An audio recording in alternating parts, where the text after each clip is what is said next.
Hello student, स्वागत है आपका आईसीटी वर्चुअल क्लासेस में। मैं हूं कविता, आपकी बायो टीचर। उम्मीद करती हूं आप सभी अच्छे होंगे और स्वस्थ होंगे। तो क्लास हम डिस्कस कर रहे थे अपना चैप्टर जिसका नाम है बायोटेक्नोलॉजी प्रिंसिपल एंड प्रोसेसेस, और यहाँ पर हम इस चैप्टर के क्वेश्चन आंसर्स डिस्कस कर रहे हैं। क्वेश्चन आंसर्स के साथ साथ जो टॉपिक है वो भी डिस्कस करते रहेंगे यहाँ पे। जैसे कि प्रीवियस लेक्चर में हमने देखा कि हम वेक्टर में अपना जीन ऑफ इंटरेस्ट कैसे इंसर्ट करते हैं, ठीक है, और यहीं से इस क्वेश्चन को आगे बढ़ाएंगे। उससे पहले देख लेते हैं कि कौन कौन से क्वेश्चन अभी तक हमने यहाँ पे सॉल्व किए हैं। आगे बढ़ते हैं। सबसे पहले हमसे पूछा गया है कि आपके पास जो ऑप्शन दिए गए हैं इनमें से जेनेटिक इंजीनियरिंग से रिलेटेड जो टर्म है वो कौन सा है। हमने को ऑप्शन नंबर ए जो है दैट इज प्लाज्मिड, वो जेनेटिक इंजीनियरिंग से रिलेटेड है।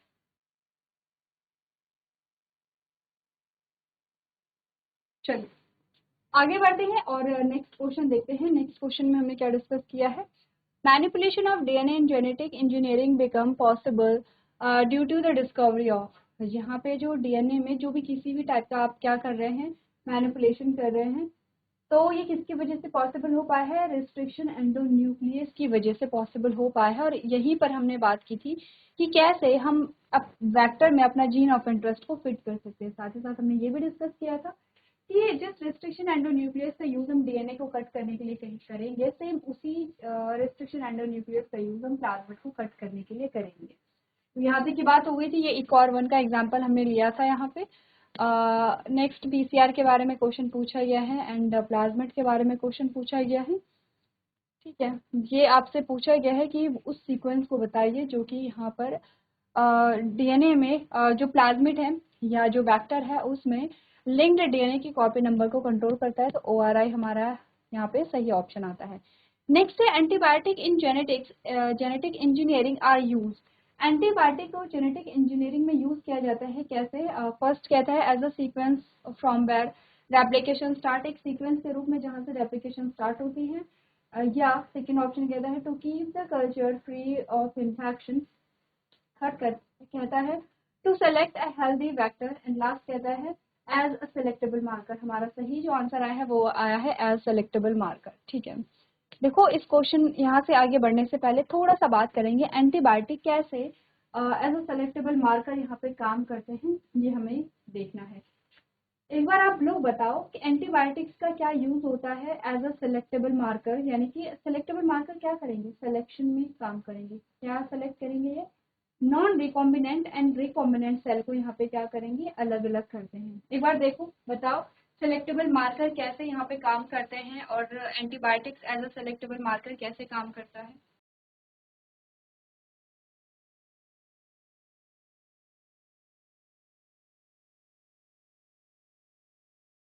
चलिए आपने यहाँ पे रिवाइज किया। अगर आपने रिवाइज कर लिया है तो आपको समझ में आया होगा एंटीबायोटिक कैसे selectable marker as a selectable marker use होते हैं। एक बार देख लेते हैं यहाँ पे। अच्छा, मैं यहाँ पर सबसे पहले मैं बता देती हूँ कि हमें जो आइडेंटिफाई करना है या हमें जो सेपरेट करना है वो कैसे करना है, या हमें सेलेक्ट जो करना है उसको क्या करना है। अभी तक हमने जो बात की है, अगर आप यहाँ पर देखेंगे, यहाँ पे अगर आप देखेंगे तो क्या मैं कह सकती हूँ कि ये वेक्टर जो है, ये जो वेक्टर है या जो जिस प्लाज्मिड के रूप में हमारे पास आया है, यहाँ पर ये हमारा जीन ऑफ इंटरेस्ट आ गया है। ऐसे इसको अगर मैं शॉर्ट में दिखाऊं तो क्या मैं ऐसे दिखा सकती हूँ। देखो बस ये है कि हमने यहाँ पे सीक्वेंस नहीं बताए हैं, जो नाइट्रोजनस बेस है उसके सीक्वेंस हमने नहीं बताए हैं, बस हमने एक सिंपल फॉर्म में बोला है। और मैंने इसे और क्या बोला था, मैंने इसको रिकॉम्बिनेंट प्लाज्मिड बोला था, ठीक है। एक प्लाज्मिड है, ये प्लाज्मिड है, यहाँ पर हमारा जीन ऑफ इंटरेस्ट नहीं है, तो इसको मैं क्या बोलूंगी, नॉन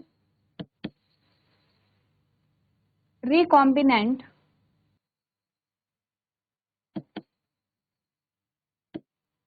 प्लाज्मिड। सबसे पहले ये समझो कि recombinant plasmid and non recombinant plasmid क्या होते हैं, ठीक है। क्लियर इतना, ये दो चीजें आ गई हैं। अगर ये दो चीजें आपको याद आ गई हैं तो अब आगे बढ़ो और आगे हमें क्या करना है वो देखो। देखो अब एक और चीज है, हमने कहा एक प्लाज्मिड हमारे पास ये आया है, एक प्लाज्मिड हमारे पास ये आया है, ठीक है। अब ये जो प्लाज्मिड है हमारा, इसमें जीन ऑफ इंटरेस्ट हमारा फिट हो गया है, ठीक है। और इसको हम कह रहे हैं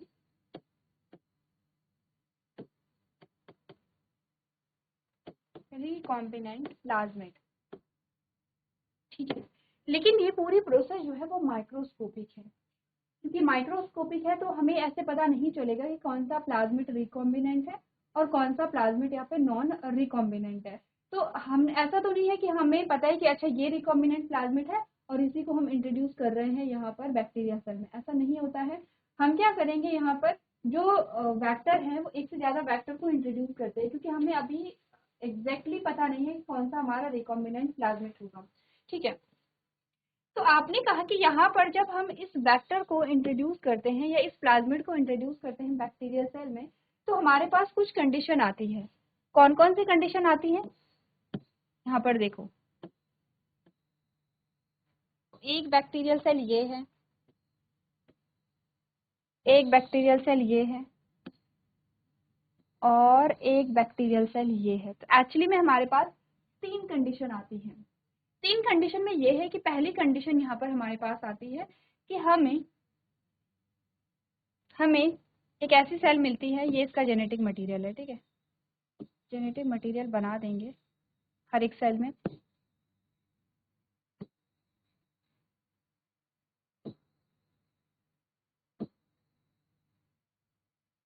ये ठीक है, ये जेनेटिक मटेरियल है हर सेल का। अब देखो इसमें प्लाज्मिड की कंडीशन। एक सेल ऐसी है जिसमें प्लाज्मिड तो आया है, लेकिन इस प्लाज्मिड में हमारा जो जीन ऑफ इंटरेस्ट था वो नहीं था। एक सेल ऐसी है, इसमें जो प्लाज्मिड आया है उसमें हमारा जीन ऑफ इंटरेस्ट आ गया है, ये।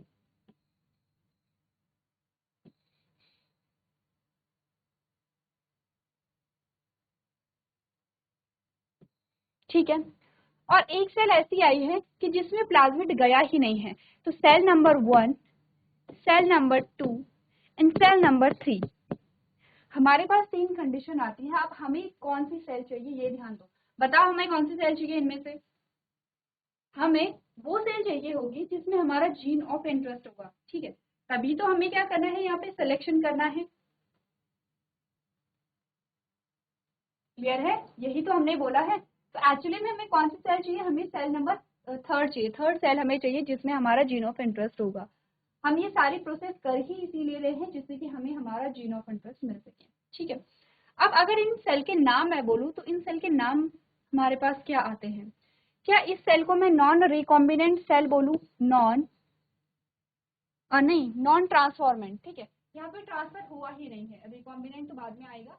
हमने कहा कि जब प्लाज्मिड का ट्रांसफर हो गया है तो इनको हम ट्रांसफॉर्मेंट सेल बोलेंगे। तो ये सेल भी हमारी ट्रांसफॉर्मेंट सेल है, ये भी हमारी ट्रांसफॉर्मेंट सेल है। तो पहले ये वर्ड लिख लेते हैं।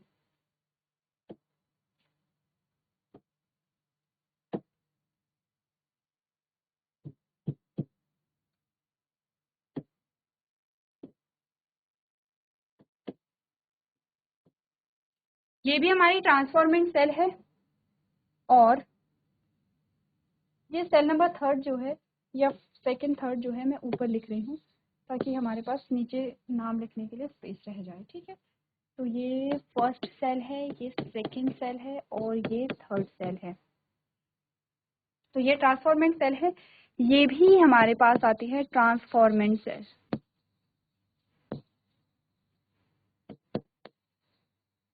ठीक है।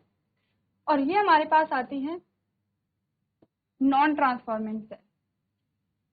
तो इसको हम क्या कहेंगे, नॉन ट्रांसफॉर्मेंट सेल, ठीक है। नाम हो गया है। अच्छा, यहाँ पे सेल कट रहा है, ये आप लोग लिख लेंगे नीचे से, ठीक है।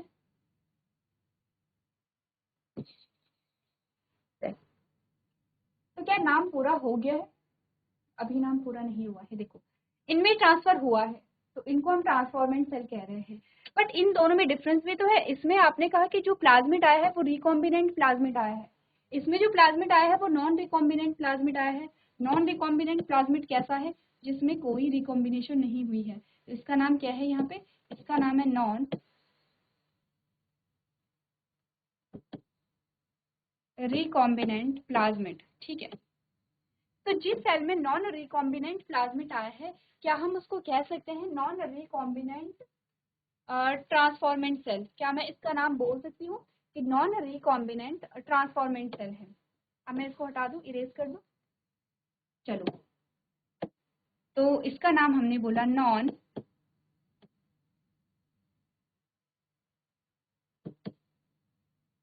Recombinant transformant cell. अच्छा, इस शब्द का क्या मतलब है? इसमें रिकॉम्बिनेशन नहीं हुआ है, ऐसा प्लाज्मिड नहीं आया है जिसमें रिकॉम्बिनेशन हुआ था, लेकिन प्लाज्मिड ट्रांसफर तो हुआ है। तो नॉन रिकॉम्बिनेंट है, नया कॉम्बिनेशन नहीं बना है, रिकॉम्बिनेशन नहीं हुई है, लेकिन ट्रांसफर हुआ है प्लाज्मा। तो प्लाज्मिड, प्लाज्मा नहीं है तो ट्रांसफर हुआ है प्लाज्मिड, इसीलिए इसको नॉन रिकॉम्बिनेंट ट्रांसफॉर्मेंट सेल कहेंगे। ट्रांसफॉर्मेंट यानी कि ट्रांसफर हुआ है। अब यहाँ पर देखो, यहाँ पर ट्रांसफर भी हुआ है, और ट्रांसफर कैसा हुआ है? रिकॉम्बिनेंट प्लाज्मिड का हुआ है। तो क्या मैं इसको कह सकती हूँ रिकॉम्बिनेंट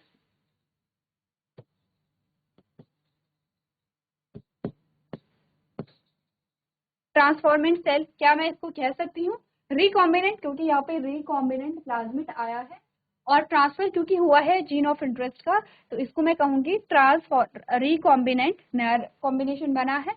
एंड ट्रांसफॉर्मेंट सेल क्योंकि ट्रांसफर हुआ है किसका? प्लाज्मिड का। इस सेल का नाम है नॉन ट्रांसफॉर्मेंट सेल। ना तो यहाँ पे ट्रांसफर हुआ है जो प्लाज्मिड है, और आपने कहा कि रिकॉम्बिनेशन तो वैसे भी नहीं होगा, तो इसको non recombinant non transformant cell हम कह सकते हैं। तो हमने बोला इसको हम कह सकते हैं non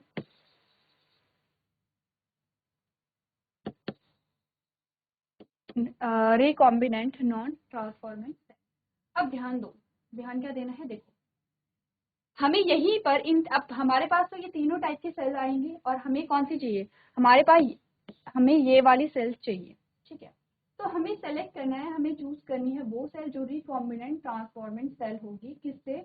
non recombinant non transformant cell से, और रिकॉम्बिनेंट नॉन ट्रांसफॉर्मेंट सेल से। तो इन दोनों सेल से हमें ये सेल को यहाँ पे क्या करना है? सेलेक्ट करना है। तो यहीं पर हमने समझा था कि जो आपके एंटीबायोटिक्स होते हैं उनका क्या यूज होता है। तो आपको पता होगा कि जो प्लाज्मिड होते हैं, ठीक है, उनमें एंटीबायोटिक्स भी पाए जाते हैं। एंटीबायोटिक रेजिस्टेंस जीन पाए जाते हैं, एंटीबायोटिक नहीं पाए जाते, एंटीबायोटिक रेजिस्टेंट जीन पाए जाते हैं। देखो, एंटीबायोटिक है, और एंटीबायोटिक का काम क्या है? यहाँ पे बैक्टीरियल सेल को किल करना। अब प्लाज्मिड जो है, प्लाज्मिड में हमने कहा प्लाज्मिड जो है, प्लाज्मिड में कुछ ऐसे जीन पाए जाते हैं जो कि क्या होते हैं? एंटीबायोटिक रेजिस्टेंस जीन होते हैं।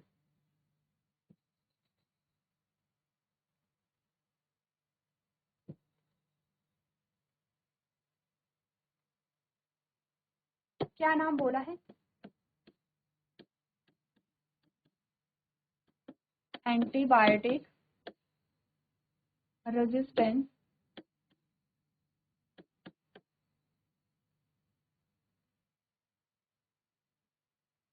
जीन। क्या मतलब होता है एंटीबायोटिक रेजिस्टेंस जीन का? ऐसा जीन जो एंटीबायोटिक के लिए क्या हो?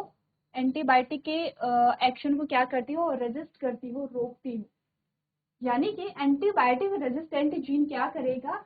जो एंटीबायोटिक का एक्शन है उसको न्यूट्रलाइज करेगा। और हम कह सकते हैं कि ऐसा बैक्टीरिया जिसमें प्लाज्मिड होता है, और उस प्लाज्मिड में जब रेजिस्टेंट जीन होते हैं एंटीबायोटिक्स के लिए, तो ऐसे बैक्टीरिया पे एंटीबायोटिक का कोई असर नहीं पड़ता है। फॉर एग्जाम्पल, एक जीन का नाम लेते हैं। ये जो जीन है इसका नाम है टेट्रासाइक्लिन रेजिस्टेंट जीन, ठीक है। टेट्रासाइक्लिन जो है एक एंटीबायोटिक है, और इस एंटीबायोटिक के लिए एक जीन प्रेजेंट होता है प्लाज्मिड में, जो कि यहाँ पर as a antibiotic resistant gene काम करता है। तो टेट्रासाइक्लिन के लिए जो एंटीबायोटिक रेजिस्टेंट जीन है वो है टेट्रासाइक्लिन रेजिस्टेंट जीन, ठीक है। टेट्रासाइक्लिन रेजिस्टेंट जीन है। ऐसे ही हमने एम्पिसिलिन के बारे में भी बात की थी यहाँ पर। अब देखो, जब आप, अब ये जो वेक्टर है ये इस सेल में है। वेक्टर या प्लाज्मिड, मैं वेक्टर कह रही हूँ या प्लाज्मिड कह रही हूँ, दोनों एक ही है, ये तो हमें पता है। अब जब ये प्लाज्मिड इस बैक्टीरियल सेल में आता है या इस बैक्टीरियल सेल में आता है, तो जब आप इस पे टेट्रासाइक्लिन का छिड़काव करेंगे या टेट्रासाइक्लिन को अप्लाई करेंगे, तो क्या इस सेल की डेथ हो जाएगी? यस और नो? नहीं होगी। क्यों नहीं होगी? क्योंकि टेट्रासाइक्लिन के लिए रेजिस्टेंट जीन ऑलरेडी प्लाज्मिड में प्रेजेंट है और ये प्लाज्मिड क्या है, बैक्टीरिया में है। तो जैसे ही टेट्रासाइक्लिन आप यहाँ पे अप्लाई करेंगे तो टेट्रासाइक्लिन के एक्शन को कौन न्यूट्रलाइज कर देगा, एंटीबायोटिक रेजिस्टेंट जीन या टेट्रासाइक्लिन रेजिस्टेंट जीन यहाँ पर क्या कर देगा, उसे न्यूट्रलाइज कर देगा। यानी कि एंटीबायोटिक का कोई असर नहीं पड़ेगा, लेकिन कब नहीं पड़ेगा, जब उस पर्टिकुलर एंटीबायोटिक के लिए रेजिस्टेंट जीन प्रेजेंट होगा बैक्टीरियल सेल। अब ऐसा नहीं होता है कि एक रेजिस्टेंट जीन है, जैसे टेट्रासाइक्लिन रेजिस्टेंट जीन है और इस बैक्टीरियल सेल पे कोई भी जो एंटीबायोटिक है वो काम नहीं करेगी, ऐसा नहीं होता है। पर्टिकुलर एंटीबायोटिक के लिए पर्टिकुलर एंटीबायोटिक रेजिस्टेंट जीन होना चाहिए, जैसे कि टेट्रासाइक्लिन के लिए टेट्रासाइक्लिन रेजिस्टेंट जीन है, जैसे कि एम्पिसिलिन के लिए एम्पिसिलिन रेजिस्टेंट जीन यहाँ पर होता है, ठीक है। तो उस पर्टिकुलर एंटीबायोटिक के लिए जो रेजिस्टेंट जीन है अगर प्रेजेंट है तो उस एंटीबायोटिक का फर्क नहीं पड़ेगा या उस एंटीबायोटिक का असर नहीं पड़ेगा बैक्टीरियल सेल पे। जैसे हमने बोला इसके पास टेट्रासाइक्लिन रेजिस्टेंट जीन है तो टेट्रासाइक्लिन का इस पर कोई असर नहीं पड़ेगा, ठीक है। अब यहीं पर हम क्या करते हैं, एंटीबायोटिक को as a selectable marker use करते हैं। हमने क्या किया है, यहाँ पे 3 टाइप के हमारे पास सेल थी, हमने इसमें भी टेट्रासाइक्लिन का छिड़काव किया है, ठीक है, हमने इसमें भी टेट्रासाइक्लिन का छिड़काव किया है और इस सेल में भी हमने टेट्रासाइक्लिन का छिड़काव किया है। अब इन 3 सेल में से कौन सी ऐसी सेल है जिसकी डेथ हो जाएगी और वो कौन सी सेल है जो सर्वाइव कर जाएगी, बताओ। वो कौन सी सेल है जिसकी डेथ हो जाएगी, वो कौन सी सेल है जो सर्वाइव कर जाएगी, जल्दी बताओ, इजी क्वेश्चन है।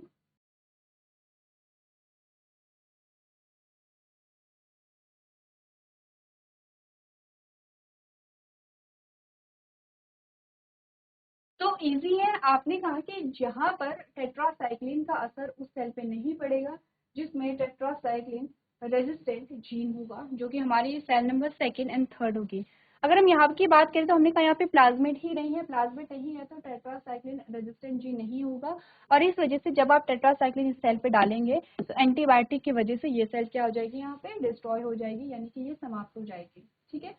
तो ये सेल डेड हो जाएगी और ये दोनों क्या होंगे, आपने कहा ये ग्रो करेंगे। कैसे पता चलेगा, हम देखते हैं, ऑब्जर्व करते हैं, ये कॉलोनीज बनाते रहेंगे और यहाँ पर जहाँ पर ये सेल है वहाँ पे कॉलोनीज नहीं बनेंगे, इट मीन की सेल की डेथ हो गई है।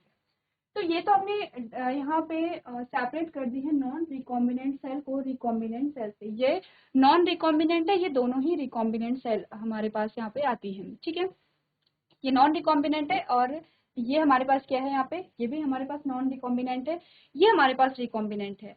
अगर हम बात करें कि ट्रांसफॉर्मेंट सेल, तो ये नॉन ट्रांसफॉर्मेंट सेल है, ये दोनों ही हमारे पास क्या आती है, ट्रांसफॉर्मेंट सेल आती है। तो हमने नॉन ट्रांसफॉर्मेंट सेल से ट्रांसफॉर्मेंट सेल्स को यहाँ पे अलग कर दिया है, ठीक है। अच्छा, ट्रांसफॉर्मेंट सेल दोनों होंगी, ठीक है, रिकॉम्बिनेंट सेल एक ही होगी जिसमें हमारा जीन ऑफ इंटरेस्ट यहाँ पे गया होगा। अब क्वेश्चन ये आता है तो फिर इन दोनों को हम कैसे अलग करते हैं, इन दोनों को, यानी कि जो नॉन रिकॉम्बिनेंट और रिकॉम्बिनेंट सेल को हम कैसे सेपरेट करते हैं। उसके लिए आप पढ़ते हैं PBr322, एक प्लाज्मिड आपने पढ़ा है, आर्टिफिशियल प्लाज्मिड है यहाँ पे, ठीक है, PBr322। और आपने कहा कि अगर हम यहीं से हमने बात की थी एक आइडल वेक्टर की, आइडल वेक्टर क्या होता है, एक आइडल प्लाज्मिड जो है एज अ वेक्टर उसमें क्या क्या कैरेक्टर होने चाहिए। एक आइडल वेक्टर जो होता है उसमें आपने कहा कि बहुत सारे रेजिस्ट्रेशन एंडोन्यूक्लियस के लिए रिकॉग्निशन साइट होनी चाहिए, क्या बोला है। जैसे फॉर एग्जांपल ये एक क्या है, हमारे पास एक वेक्टर आता है, ठीक है, ये वेक्टर ही है। आपने कहा इसमें टेट्रासाइक्लिन रेजिस्टेंट जीन है, इसमें आपने कहा किसी दूसरे, ये तो टेट्रासाइक्लिन रेजिस्टेंट जीन है, ठीक है। लेकिन अगर हम बात करें इसमें रिकॉग्निशन साइट जो होगी, हमने कहा कि जैसे आपने यहाँ पर जो जीन ऑफ इंटरेस्ट है उसे फिक्स किया है, क्योंकि यहाँ पर आपने कहा रिकॉग्निशन साइट थी किसके लिए, रिस्ट्रिक्शन एंडोन्यूक्लियस के लिए। ऐसे ही यहाँ पर अलग अलग रिस्ट्रिक्शन एंडोन्यूक्लियस के लिए क्या होनी चाहिए, रिकॉग्निशन साइट होनी चाहिए, ऐसे, ठीक है, ये रिकॉग्निशन साइट है। अब ये ध्यान देना है कि अलग अलग रिस्ट्रिक्शन एंडोन्यूक्लियस के लिए रिकॉग्निशन साइट होनी चाहिए, लेकिन एक सिंगल रिस्ट्रिक्शन एंडोन्यूक्लियस के लिए या एक सिंगल आपने जो जेनेटिक सीजर है, एक सिंगल रिस्ट्रिक्शन एंडोन्यूक्लियस के लिए एक सिंगल रिकॉग्निशन साइट होनी चाहिए। यही क्वेश्चन हमने पहले भी कहा था, चलो यही भी करते हैं। हमने कहा देखो, अगर यहाँ पर एक रिस्ट्रिक्शन एंडोन्यूक्लियस के लिए एक से ज्यादा रिकॉग्निशन साइट होंगे तो उसने यहाँ से भी कट किया, उसने यहाँ से भी कट किया, उसने यहाँ से भी कट किया, तो प्लाज्मिड जो है वो अलग अलग सेगमेंट में टूट जाएगा। हमें प्लाज्मिड को तोड़ना नहीं है, हमें प्लाज्मिड को जस्ट ओपन करना है। ओपन कैसे होगा, आप यहाँ से ओपन करेंगे, यहाँ से कट करेंगे, यहाँ से कट करेंगे, ये ओपन हो जाता है, ठीक है।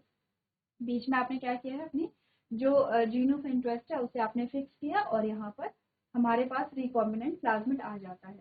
तो आपने कहा कि अलग अलग रिस्ट्रिक्शन एंडोन्यूक्लियस के लिए इसमें रिकॉग्निशन साइट होनी चाहिए, ठीक है, रिकॉग्निशन साइट चाहिए। लेकिन अगर हम एक सिंगल रिस्ट्रिक्शन एंडोन्यूक्लियस की बात करें तो एक रिस्ट्रिक्शन एंडोन्यूक्लियस के लिए एक ही रिकॉग्निशन साइट चाहिए। लेकिन हमने कहा कि इसमें क्योंकि अलग अलग रिस्ट्रिक्शन एंडोन्यूक्लियस की अगर रिकॉग्निशन साइट होंगे तो हम किसी भी रिस्ट्रिक्शन एंडोन्यूक्लियस का यूज कर सकते हैं प्लाज्मिड के लिए। अब हमें देखो, हमें तो क्या करना है, जो रिस्ट्रिक्शन एंडोन्यूक्लियस है उसे चूज करना है according to gene of interest. हमारा जीन ऑफ इंटरेस्ट क्या है, वहां पर क्या सीक्वेंस आ रहा है, वहां पर रिकॉग्निशन साइट क्या है, और उस रिकॉग्निशन साइट के अकॉर्डिंग हम अपना क्या करेंगे, यहाँ पे रिस्ट्रिक्शन एंडोन्यूक्लियस चूज करेंगे। तो एक आइडल प्लाज्मिड क्या होगा, जिसमें बहुत सारे रिस्ट्रिक्शन एंडोन्यूक्लियस के लिए रिकॉग्निशन साइट होंगी, तो हम किसी भी रिस्ट्रिक्शन एंडोन्यूक्लियस का यूज यहाँ पे कर। तो ऐसे ही हम PBR 322 को पढ़ते हैं और वहां पर आप क्या करेंगे, ट्रांसफॉर्मेंट और नॉन रिकॉम्बिनेंट, नहीं ट्रांसफॉर्मेंट तो दोनों है, recombinant and non recombinant cell में आप क्या कर सकेंगे, यहाँ पे डिफ्रेंशिएट कर सकेंगे और सेलेक्ट कर सकेंगे अपनी रिकॉम्बिनेंट सेल को, ठीक है। ये आपके लिए होमवर्क में एक बार आप लोग इसे खुद से करके लेकर के आएंगे और आप देखेंगे कि कैसे आपने ट्रांसफॉर्मेंट और नॉन ट्रांसफॉर्मेंट सेल को एक दूसरे से यहाँ पे क्या किया है, सेपरेट किया है, ठीक है। चलो, तो ये होमवर्क है, इसको आप लोग कंप्लीट करके लेकर के आएंगे। तो आज के सेशन में हम इतना ही करेंगे। अभी तक क्लास में बने रहने के लिए आपका धन्यवाद।